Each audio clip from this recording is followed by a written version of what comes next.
the way we lost last year was a driving force behind them to make sure that we didn't do it again, and then we went one step further, at least one step further. And once we went one step further, there was nothing stopping us. As far as it's going to be called for a foul as Wetzel went down, they had arms. It was intense first half, and then right when we got that goal, we got momentum moving, and I think it was great. Now they get it back on number 11's right foot, shot, goal. Beautiful shot. What a nice little give and go there. Zabek gets the first strike here today. We were dominating the ball. We had a couple combination plays.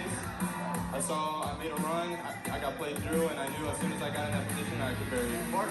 Barty is special, man. That kid is a special player. And we joke all the time because if you look at him, he just doesn't seem interested. And I tell you what, as soon as he crosses that line, he turns on to a different player. Zabek comes in, stays with it, gets the second chance, finds the room. Villa couldn't recover, puts it in, 2-0 Lone Star. Beat the school record, beat the Frisco record for goals, and now MVP and state champs. Nothing was going to stop them. They had one goal in mind, nothing was going to stop them. Ball coming in the back of the net, off the foot of Salmons. Makes it 3-0, and that might be all it's needed.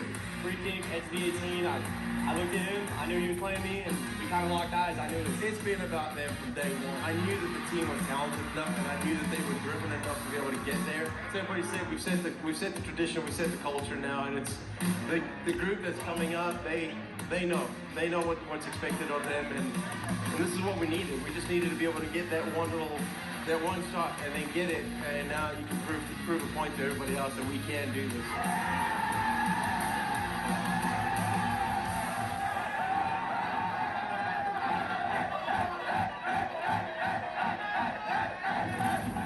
We are now joined by the 5A champs head coach Clinton Hollingworth and MVP Bartek Zabek. Guys, welcome in. Coach, we just saw the highlights. Now that you've had some time to dry off, is that what you expected a Gatorade bath to feel like after winning a state title? That's actually my first one, so I didn't really know what to expect. It was pretty cool. I think it was actually made me realize we actually just did it. Take me back to the game. You guys win in commanding fashion, 4-1. What was the offensive game plan going into that final match? The key thing I kept on telling the boys is don't fear them, but respect the team. You know, as soon as you go into a game and you're fearing the team, then you don't play your game. And the common, they even joked about it with me every single time because I would always say, just play your game. Just play your game, because if you play your game, I don't think anybody can match you. So we did. We went in, and I've said it to the boys afterwards, it was probably the most complete game I've seen them play.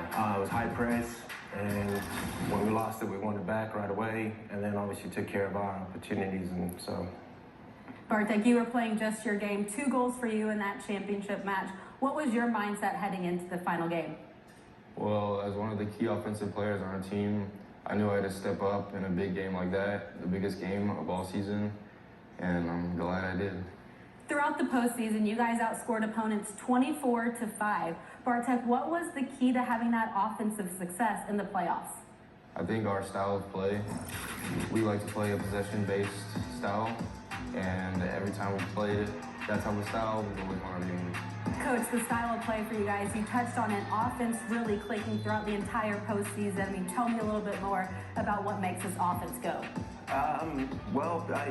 Usually when they say, what makes a great team or what makes a successful team, you obviously have to have the talent. It's very difficult to do anything without talent. We definitely have the talent this year, and we did have it last year too. But then it's taking that talent and meshing it together, creating that chemistry. And these boys definitely did have the chemistry.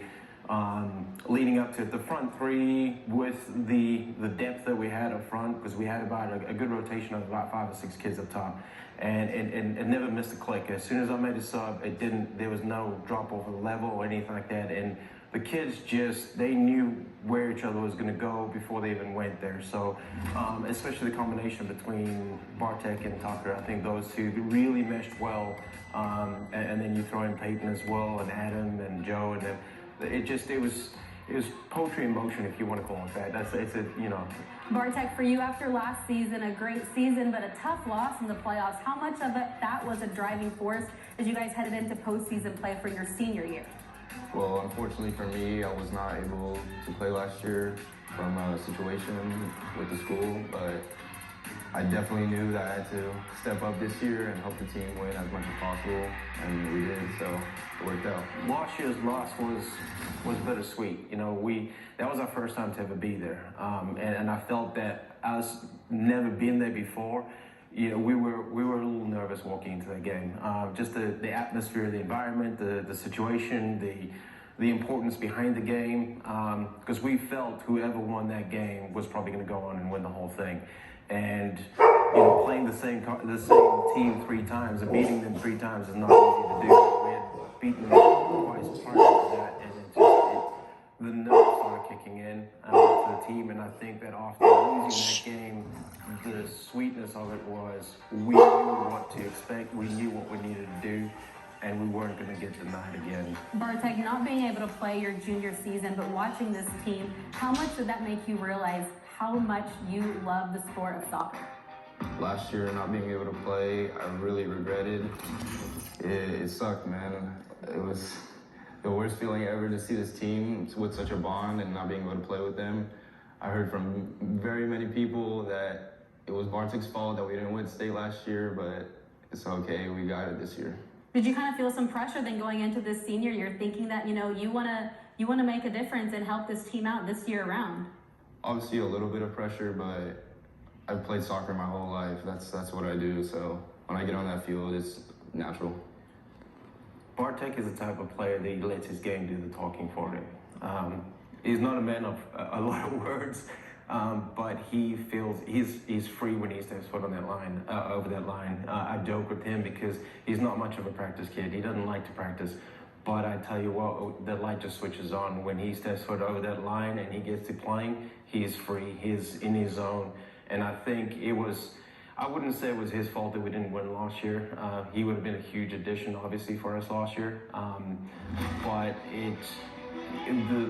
the respect that I give him is that he played and he practiced with us throughout the entire season, knowing full and well that he wasn't going to be able to play. He still showed up to practice and he still gave us 100% of the practices, and he was itching to play. And I think that it was almost like it was the cage fighting. He was just the cage it opened and he was ready to go. And I think that's why he did it this year.